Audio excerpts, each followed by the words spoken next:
Hi folks, this is Josie and you are listening, or maybe you're watching, the Yoga Local podcast. And today's conversation, at least I say a conversation, most of the time I just feel like I'm talking to this iPhone in front of me. But I'd like it to be a conversation, so if you've got things to say and comments to make, please do jump in. Today the conversation is about faith, and this can carry a lot of baggage for a lot of us, but this is not to do with religion in any way. I want to talk to you about faith in relation to having faith in yourself, which is massive when it comes to yoga practice. How much faith do you have in yourself to be able to show up and really do any necessary work that's going to move you forward towards your full potential? You know, that's nothing light to enter into. It's really deep, it's really heavy, and there's a lot that there's a lot of things that along the way that we're going to come up against, and obstacles that we're going to come up against as we do this work, which requires our time, it requires our courage, and it's not just about reading or watching, endlessly scrolling and watching other people practice. We have to implement. So it's not just kind of peering in at the yoga world. It's rolling your sleeves up and getting stuck in. And do you have the faith in yourself to do that work? And what I would say to you on that is, well, the thing that I say to myself basically is, well, what else am I going to try and do with my life if we're not using this time that we have to up level and to move forward and to experience life in its full capacity? Then what are we here for? Why have we got this ticket to live a human experience?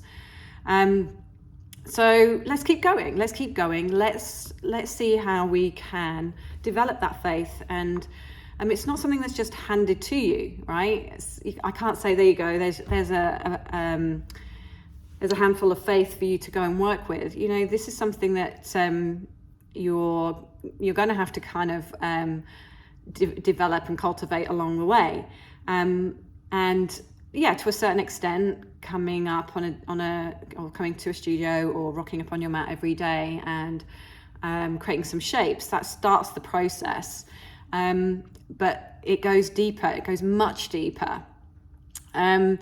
In the ancient yogi texts, Patanjali in the Yoga Sutra, which is the final text on yoga, it really emphasizes faith as this foundational element on our path to understanding ourselves on the highest level, the truth of who we are, that soul kind of deep knowingness of who we are, is born from moving towards an ultimate realized state.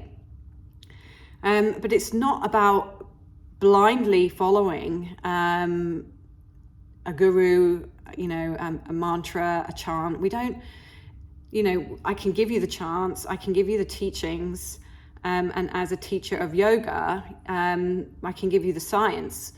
We can have all the bits and bobs in place, and we can have all the book knowledge, but that profound trust in yourself and that ability to move yourself along the path, that comes from more of a deep-seated faith and an ability to use that faith to go forward in your practice and implement all of that knowledge and all of that, all of the teachings, all this stuff that I'm putting out there. It's great if you're listening and educating yourself, but then how do you apply it? How do you put it into practice? And we have to start to build that faith in ourselves to take action and get on with it, essentially. Like, how long are you going to wait to do what's necessary to move your life forward in the way that you want it to go, to move yourself into the maximum version of who you are? Let's not wait. So cultivating faith isn't easy, right? Mostly because it's one of those things, the things that I think are the hardest in this day and age are the things that take time, because we're so used to things happening, in an instant. we go from a thought of wanting something to having it the next day. And we have really de-skilled ourselves in so many ways as technology becomes more advanced. Our technology, we're underusing and underplaying.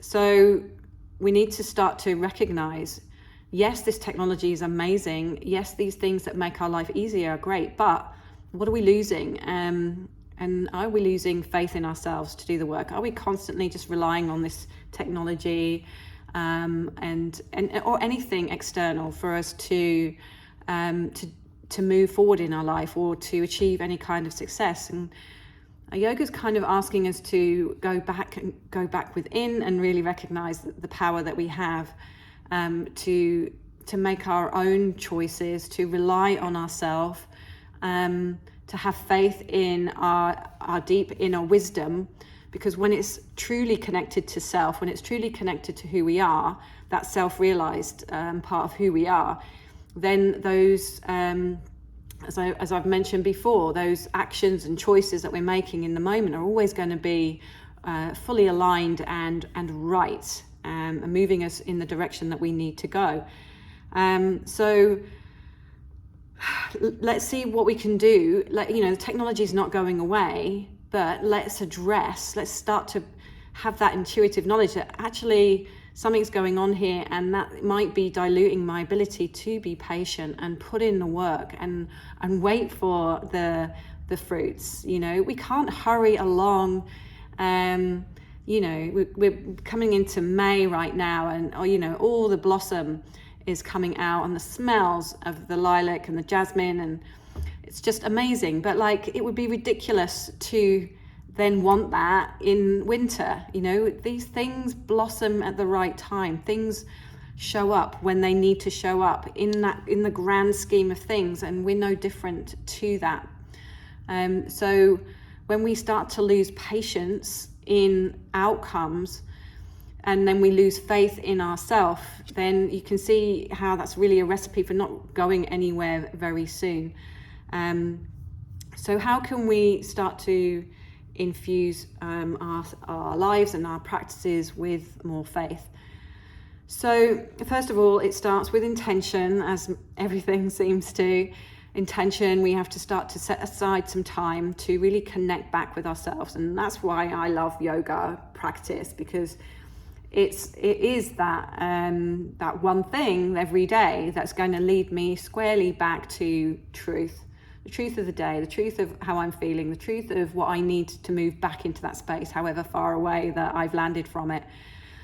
It's about learning to quiet the mind enough through breathing, and to move in a way that honors the body, not just flings it around and criticizes it for not being the way it needs or you think it should be, but listening to the body, listening to what it needs, and then going even deeper, listening to those messages of the heart, and approaching practice from that space with an open mind, not already kind of coming to your mat with a sense of knowing it all, right? The yoga is a big part is moving into the unknown, and that's a space which can often be a little bit daunting. We are wired to avoid threat. Our central nervous systems are built very, very skillfully for dealing with threat and protecting us from anything that might bring us into any sense of harm. So we have to recognize that not everything that we don't know is something to fear. It's something to be curious about. It's something to move into. Explore faith. What that word means to you is to bring up things that are, bring some kind of tension or agitation, any kind of repulsion. And instead of just I'm not going there, I'm not having that conversation, I will just do more activity to avoid that, the practice is to have faith in yourself that you can figure it out. You can work through any potential fears and doubts and anxieties and worries about where practice is taking you, and where, especially when you think it's taking you down a path which you're not familiar with, or you think is going against who you are. We create these constructs of who we are as we age and as we walk through the world, and that makes us really unable to then kind of like see with any kind of clear perception. And the more that we practice, the more that we clear our perception, we clear the pathways, and then that gives us more faith to keep going, because as we unravel all that is coating and clouding our judgment, then we start to recognize that there is real power in coming to a space of recognition, of truth, of understanding. And it's also a place where we get to let go of things that may have been, carrying some energy in our bodies for some time. And then having faith that our practice is shifting that energy, it's moving through, and we're getting lighter and more capable and stronger and more connected to who we really are. I often think about moments in my life where I felt really stuck and not moving forward. And you don't have to be a practicing yogi to recognize where you're stuck in your life, where things aren't quite progressing where you want them to be. And we can lose faith in our ability to get past those moments in our lives, and really it's faith in yourself, that just showing up and keep moving forward, that's going to move you beyond those limitations. And practice is designed for that. It's all designed for this beautiful journey towards self-discovery, self-realization. Don't get scared of the words. I know I was really put off with self-realization. It felt really kind of oof. But as you practice and as you become more, again, less scared of the unknown and more curious about what's possible when you let go of your own preconceived ideas of what's right and what's wrong and what is me and what isn't me, you get to the core of who you are from a much more deeper level, and you start to trust that part of who you are. And that's the faith that I'm talking about, that faith in yourself, that faith that you can navigate life's twists and turns from a real place of stability, and using whatever you kind of learn about yourself along the way to come back to authenticity and direct yourself into the right actions for you in the moment.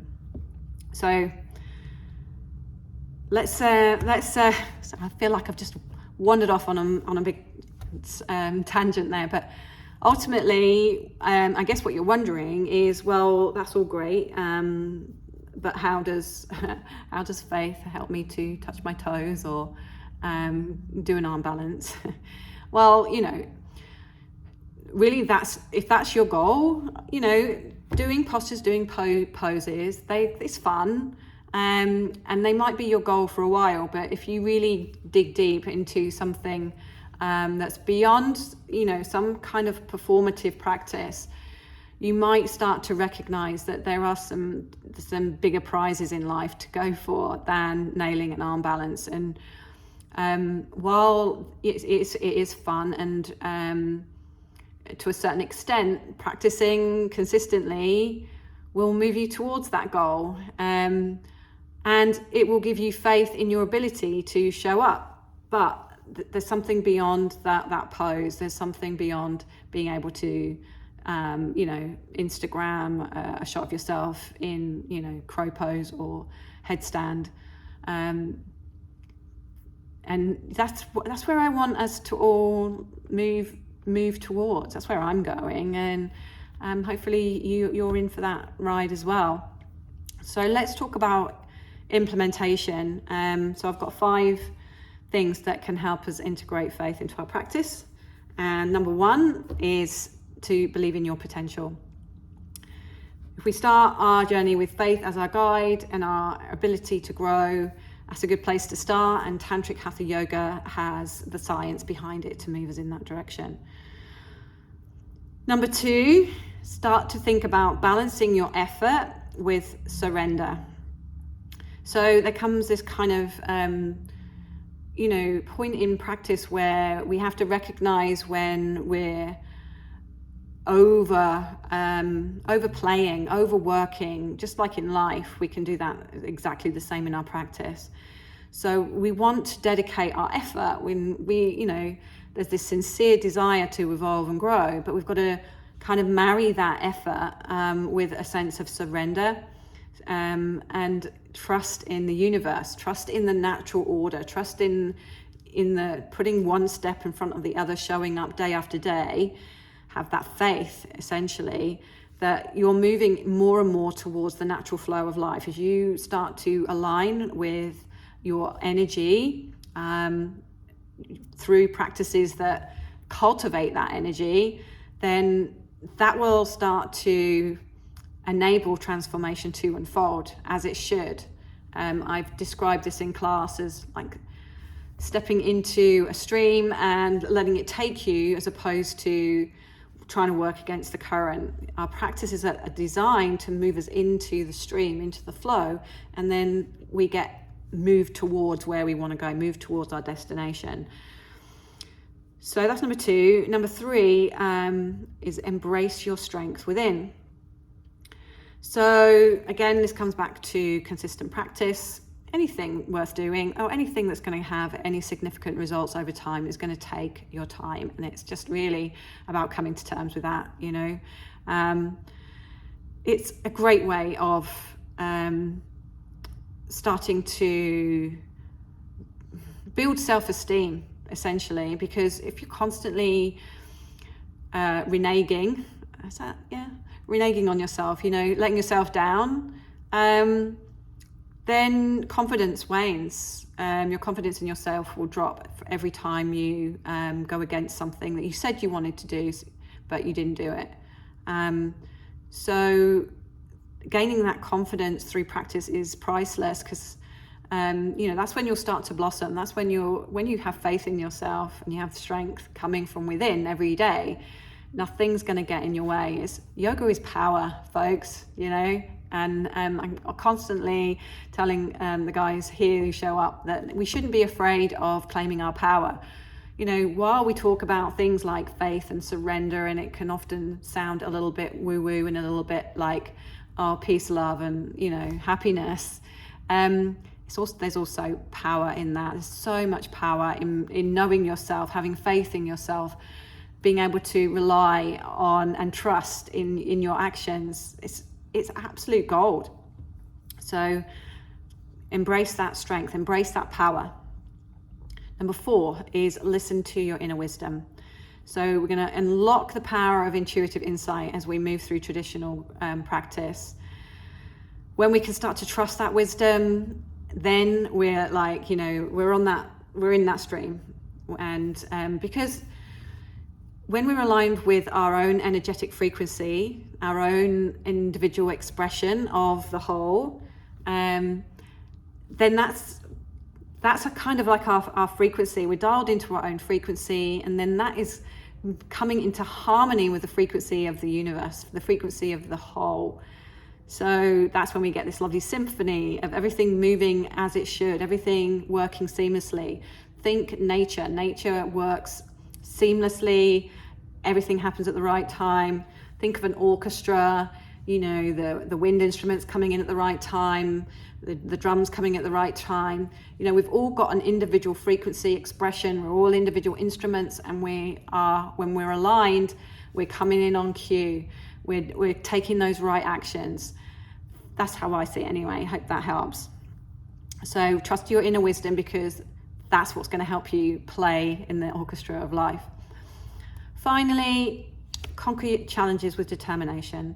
So this is, about facing obstacles full on, head on, understanding that life is going to have its challenges. So rather than trying to avoid and pretend that the problem is even there, look to go within, find all these deep inner wisdoms, have faith in yourself to find the answers. The answers will come from within over time. So can we start to build that confidence and that determination that will inform us that we do have that strength to overcome any hurdle on our path. Okay, so it's a little about faith. How did you enjoy that conversation? I think with faith as our foundation, there's really no limits to what we can achieve. So I'd be interested to hear about what your thoughts are on faith. Do you have faith? Do you feel like you've lost faith and you want to re-find it? I can't emphasize enough just how much yoga will bring so many different qualities back into your world, faith being one of them. There are plenty more, and I encourage you to find out more. Come and practice with us, either here in the studio or online. And I'd love to help you on this path and find all those qualities together. Okay. Thank you very much for listening or watching, and I'll see you on the next podcast. Bye.